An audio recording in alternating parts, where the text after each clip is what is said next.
Olá pessoal, tudo bem? Sejam bem-vindos aqui a mais um programa Parto em Foco e hoje o tema para lá de especial. Vamos falar sobre a criação com apego e para isso eu convidei a escritora do livro O Poder do Apego para falar com vocês, tá? Eu acho que vai ser um encontro muito especial, diferente do que muitas pessoas acreditam, conectam a imagem da criação com apego ao apoio ao aleitamento materno, à cama compartilhada, ao uso de sling. Vamos entender aqui um pouquinho hoje que o apego vai muito além disso. Vamos tentar trazer de uma forma mais simples, mais direta, assim, mais objetiva e tal. Então, existe, né, diferença entre criação com apego. Apego, dá para você falar, tipo, meio que sinteticamente, assim, o que é a criação com apego, para a gente, né, o apego seguro, né, e a teoria do apego são três coisas diferentes, é isso? São três coisas diferentes. A criação com Entendi. apego, se a gente for pegar pelo termo técnico mesmo aí, né? Da forma como está Uhum. escrito. Criação com apego é esse instituto lá dos Estados Unidos que criou essas diretrizes para direcionar pais e mães a se conectarem, se vincularem e formar essas relações mais saudáveis com as crianças. E eles elencaram o que eles acreditam que poderia favorecer. Tá certo? Tá Entendi. certo. É bacana? Sim, maravilhoso, né? Mas aquilo ali é intransponível, aqueles 8 requisitos, eles são intransponíveis. Aí que Oh, pega o ponto da gente tentar entender, então, mais a fundo o que é teoria, o que é apego seguro, entendeu? E por perfeito, que esse termo perfeito. apego está relacionado com tudo isso. Hoje eu Então, falo, a questão central, então, é atitudes ou ações para conectar os pais com os filhos. isso, Laços mais fortalecidos entre pais e filhos. É isso, né? Assim, como a isso, grande essência, é isso. Né? é Então, o que a gente está isso. falando aqui, então, é como criar laços mais fortalecidos entre pais e filhos no mundo moderno, o mundo que a gente vive, o mundo do distanciamento, o mundo do distanciamento físico, não em função da pandemia, né, do trabalho, da ausência, da distância dos Isso. pais, dos pais fora de casa, né? Então, parte disso, né? De algumas, não precisa, não tem um checklist, você tem que ticar tudo, mas ali um olhar para esses pontos como sendo pontos fortalecedores desses vínculos. Esse foi o momento em que eu fui além do que era criação com apego, porque eu queria entender então o que era. Se não eram os 8 requisitos, mesmo eu não seguindo aquilo, eu ia criar com apego, eu ia desenvolver esse vínculo, então o que era realmente importante? Aí entrei em contato com a história da teoria do apego, eu vou contar rapidinho, é bem maior, né? Mas o resumo crianças no pós-guerra que tinham sido institucionalizadas porque perderam os pais ou por conta de qualquer coisa lá que os pais estavam doentes e não estavam atendendo aquelas necessidades, então eram bebês que precisavam cuidado. Eles iam para uma instituição, essas crianças eram alimentadas, vestidas, tudo certinho, e essas crianças não se desenvolviam mais de alguma forma, algumas morriam. Né? Bem ao grosso modo, mas a história é essa mesmo. A Perfeito. Organização Mundial de Saúde recrutou John Bowlby, da época era referência dos cuidados infantis e não era nem tanto aqui hoje não é tanto também, né? Mas na época, imagina na época, né? Há 100 anos atrás, que é o tempo da teoria do apego, ele foi lá e por, sei lá, uma mensagem de Deus, talvez, porque, né? Como não tinha ciência, como não tinha nenhum estudo longitudinal, não tinha nada, ele falou, olha, pega no colo, dê mais contato físico ao Putz. invés de você atender só as necessidades fisiológicas básicas aí de higiene e tal. Vamos ver. E essas Higiene, crianças alimentação. e essas Que essas crianças crianças tinham tudo isso, sim, né? Esses cuidados básicos, né? De higiene, alimentação, né? É, e foi uma observação, assim, um olhar de observação dele, é isso? observação, foi observação, né? E dali nasceram, né, essas era uma hipótese e aí daí as observações foram sendo feitas e realmente as crianças elas deixavam de morrer mesmo, elas se desenvolviam e aí eles aumentaram o número de cuidadores. E magicamente, realmente, as coisas começaram a funcionar. Então, nesse momento, começou esse processo todo de por que que o contato físico é uma necessidade básica do ser humano e por que que o ser humano busca isso a todo custo e que isso realmente faz ele viver, assim como ser alimentado. Isso é teoria do apego, né?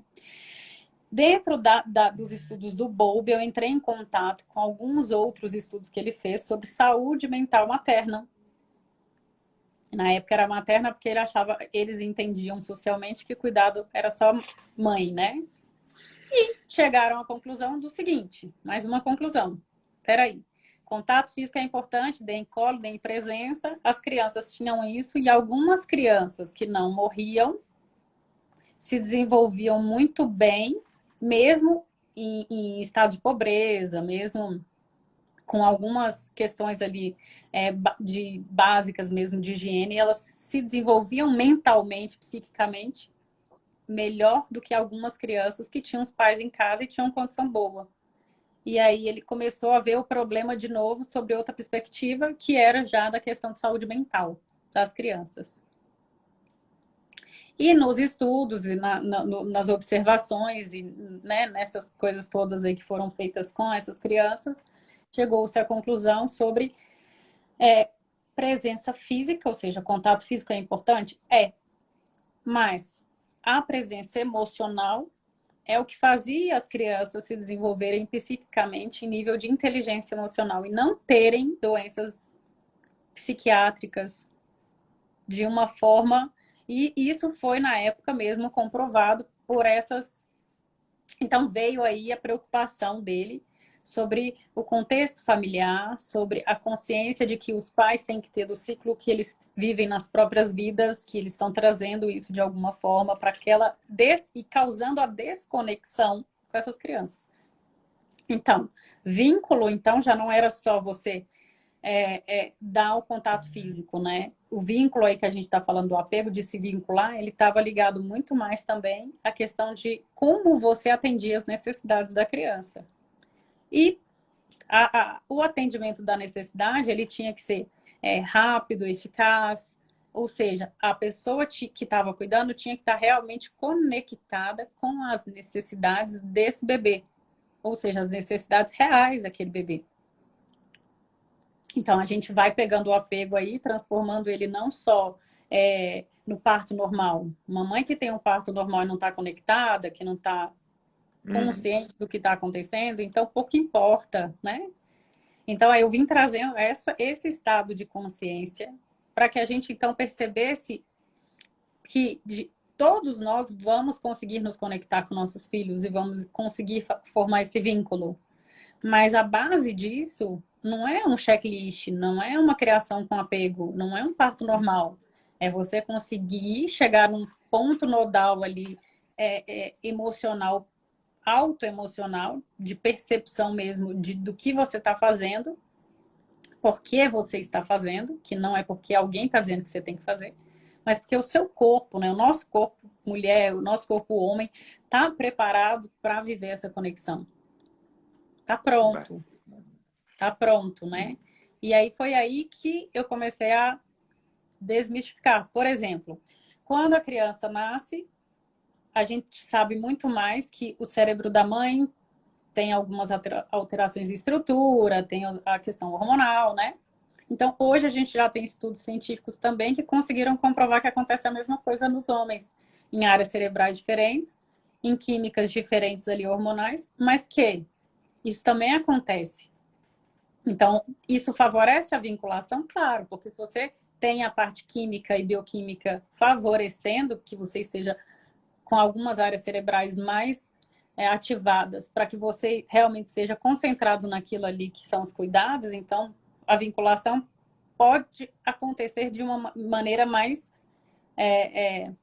profunda, adequada. Adequada é um termo que talvez, né, mas mais profunda, mais disponível, né? E o que é mais um ponto que a gente encontrava de novo sempre, que era o ponto de encontro, aí apego. Então, era contato físico. O homem também tem que ter esse contato físico com a criança, ele também tem que estar lá na sala de parto, ele também tem que estar acompanhando, porque isso, a transformação bioquímica está acontecendo com ele. E a transformação bioquímica favorece a conexão, porque também está fazendo com que algumas áreas cerebrais que são responsáveis por nossa inteligência emocional, por nossa sensibilidade, pela questão abstrata, ser ativada ali naqueles momentos. E esses momentos só são essas áreas cerebrais só são ativadas em momentos do quê? De tranquilidade, de calma. Por isso a gente não consegue se conectar quando a gente está lá sempre de olho no relógio, de olho na lista, de olho na criação com apego cheio de normas, né? De como fazer. A disciplina positiva também é maravilhosa, mas ela coloca muitas vezes muitas ferramentas entre mãe e filho que talvez aconteceriam naturalmente, porque é instintivo, intuitivo, né? Mais intuitivo. E quando a gente chega na questão do apego seguro, que também era um... Bom, então, se até agora não apareceu a expressão apego seguro, então tem algum problema, né? E aí o apego seguro chega para mostrar que não tem a ver com nenhum tipo de anomalia ou tipo de doença. Não é tipo assim, ele tem apego inseguro, essa criança tem um problema, uma doença, tem que ser tratado. Não, é só um parâmetro para dizer quanto ela tem habilidades de se relacionar com outra pessoa que ela não tem. Então, tá ligada à questão de habilidade para se relacionar com outro. Quanto aquela criança é capaz de se colocar no outro, no lugar de outro, de ter empatia, de ter regulação emocional, psíquica, né? Que aí depois eu vou explicar por que entra essa história toda de regulação psíquica também. Então, como é que a gente constrói isso numa criança se a gente não tem isso? E aí a responsividade e a parentalidade responsiva, que é o quê? Dessa conexão, dessa entrega, desse estar no lugar do outro, ouvindo o outro, necessidade do outro, desenvolve no outro a capacidade dele ter o apego seguro. É a habilidade de você se relacionar. Então, quando a gente pega, assim, grotescamente, um exemplo de quando a pessoa não é capaz de fazer isso, ou seja, não tem essa história do apego seguro, você pega um psicopata que não consegue estar ali avaliando a realidade da forma como acontece, não consegue se colocar no lugar do outro.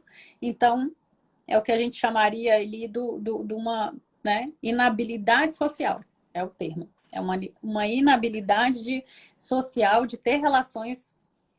E aí, o que eu fui juntando? Se é a capacidade da gente ter relações, se ter relacionamentos saudáveis é uma habilidade social, isso é apego seguro, então será que isso também pode ser algo físico, de estrutura cerebral?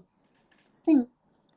E aí, existem estudos científicos hoje que conseguiram comprovar que o córtex orbitofrontal, que é uma parte, né, o cérebro assim, então o córtex orbitofrontal, ele está aqui em cima, ele é desenvolvido no ser humano próximo dos 2 anos, então é uma estrutura que a gente nasce sem ela. Em algumas crianças em extrema desatenção e que não conseguiu formar vínculo e que não teve os primeiros cuidados atendidos, elas não desenvolvem essa área cerebral. Eles têm estudos científicos que usam exatamente esse termo, tá? Ipsiliteri lá do estudo. Eles encontram um buraco negro. E, por coincidência, essas crianças são crianças que têm inabilidades sociais, né? Elas são muito irritadiças, elas são agressivas, elas não conseguem mesmo trabalhar em algum lugar, né, ter relacionamentos, ela tem uma inabilidade social e que mais tarde a gente conseguiu provar, a gente não, né, que eu não estava junto, mas conseguimos provar que tem a ver com estrutura cerebral também.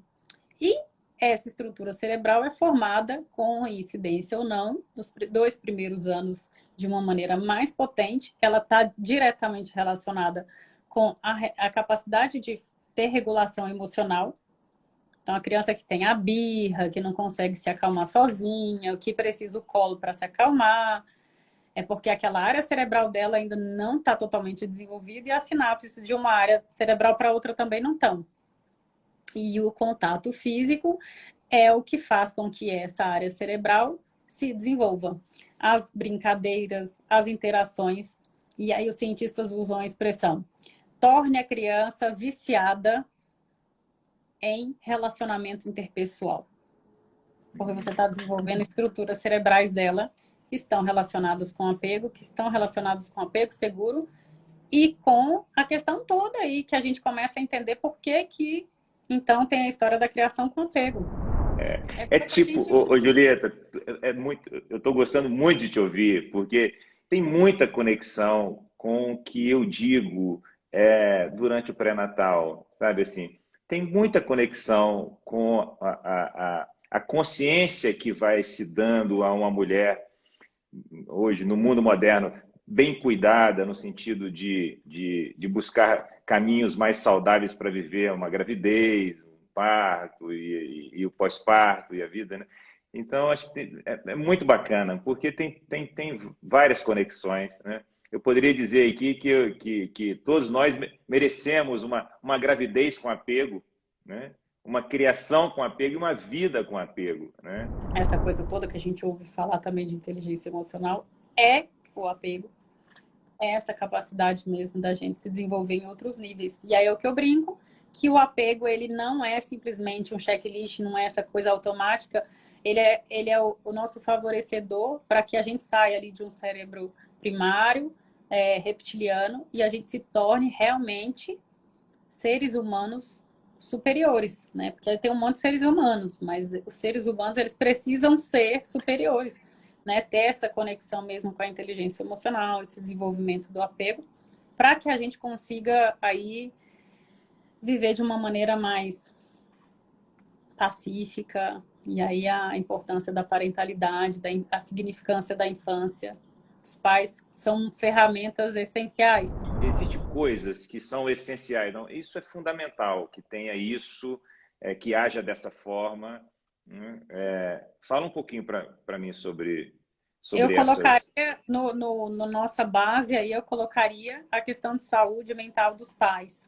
Então, se você tiver que investir em alguma coisa, invista em autoconhecimento, em estratégias para que você esteja bem fisicamente, psiquicamente, emocionalmente.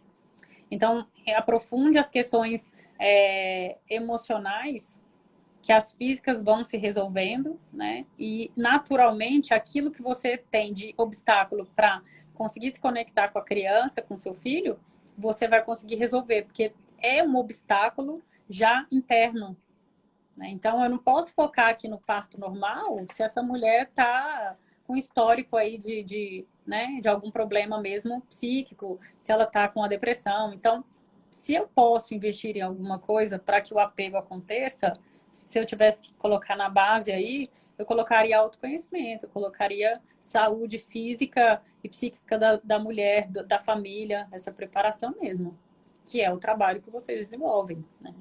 Começar a situar a mulher no caos. E a gente está vivendo um momento tão triste, né, da nossa vida, né, com essa doença, com essa pandemia, né, a tristeza, né, e modificando tanto as nossas vidas, nosso comportamento, o comportamento dos pais com os filhos, né,